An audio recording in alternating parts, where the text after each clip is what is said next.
I've been working on Roseblight on and off for about 2 years now.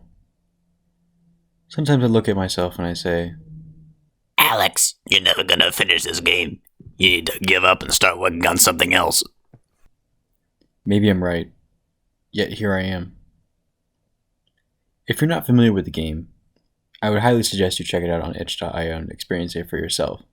Everything there is sort of a work in progress, so whatever you experience will most likely not be the full game. I'm working on this game as a solo developer, and it's not kickstarted or funded or anything. It's sort of special to me, and I would kind of like to keep it that way. I am primarily using it as an excuse to improve myself as a game developer. This is my first official devlog of the game, which I may continue doing if I feel like this is helping me get my thoughts together and it's helping me be productive. Today I'm going to go over two things, Zyra and the combat system.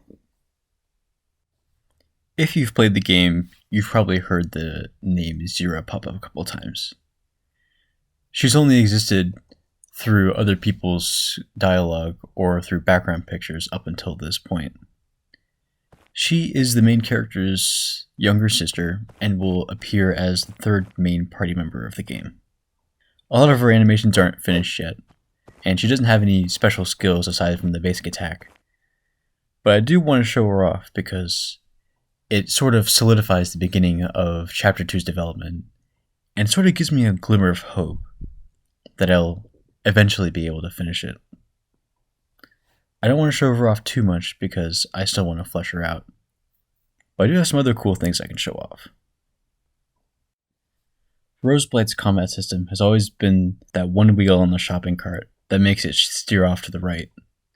And because of that, I've spent a lot of time trying to refine the combat into something that not only others can enjoy, but something I can enjoy as well. It has gone through a lot of iterations since I started working on it. If you have been following the game's development for a while, you'll know that I started off with a turn-based combat system instead of the real-time combat you see now. In all honesty, I haven't played a lot of strategy games. I've played Fire Emblem Sacred Stones and a bit of FTL, and that's pretty much it.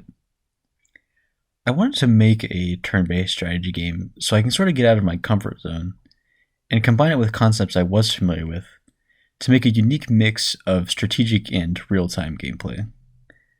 That has been my goal since the beginning, and it still sort of is, but I'm trying to shy away from the strategic part because I still don't know that much about strategy games.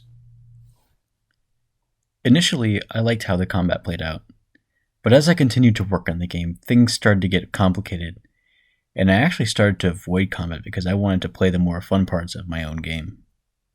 I think it was an interesting concept, but I don't think I had the skills necessary to execute it well. Around fall last year, I started working on a new update to the game that would rework the combat so that it would have more of a real-time element to it, while sort of keeping the strategic elements to it. I essentially started from scratch and made the combat real-time and added a quote-unquote tactic mode that lets you briefly pause combat, move around, and plan your attacks accordingly. And yet, I still wasn't satisfied with it. For now, I've decided to get rid of tactic mode, or I've commented it out at least, and decided to focus on the real-time combat, since that's what I enjoy about it the most. Here's some of the notable changes that I have so far. Standard attacks are no longer part of the skills wheel. Attacks and skills are separate, and can be used separately.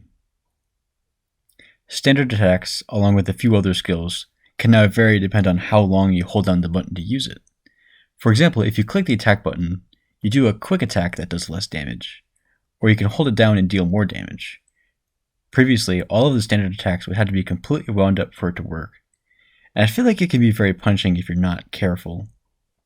Having variations in attacks like these can encourage reckless behavior through spamming rapidly, but I also feel like it can reward players who are willing to set up certain attacks by insta-killing weaker enemies or by dealing more damage to enemies with higher defense. The game speed slows down while you have the skill menu open, so you have more time to think about which skill you would like to switch to without being bombarded by an enemy. I've simplified the health bar and the action bar, so they both appear below the player and only show those two things. Previously, the health bar would show the number of health points you have, along with your attack and defense values. These can still be viewed in the inventory, but I don't feel like they're necessary for every situation. When you observe enemies, they will also show how much health they have and how many actions they have left. I initially planned on having enemies showing how many actions they have as a late game ability, but I've decided to have that available from the get-go. Status effects will now display icons above the enemy's health bar if they are applied to them, similar to how it works if they're blinded. This applies to all of the status effects currently in the game, such as the Rose Plague, Wet, Fire, and even Chained.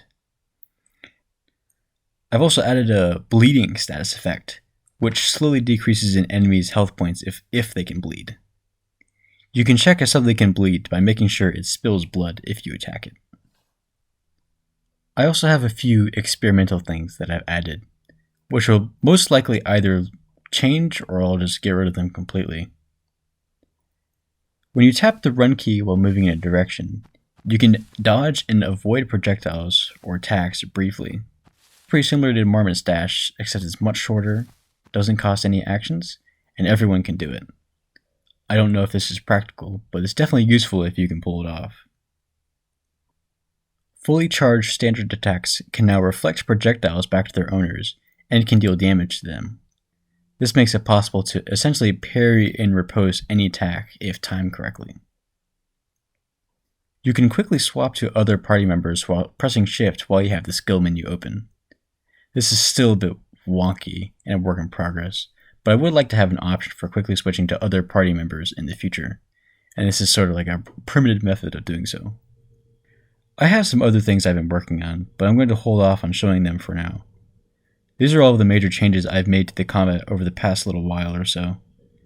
And I'm going to start working on other things like new areas and cutscenes once the combat is at a point where I'm happy with it for the time being. That's all I have for now.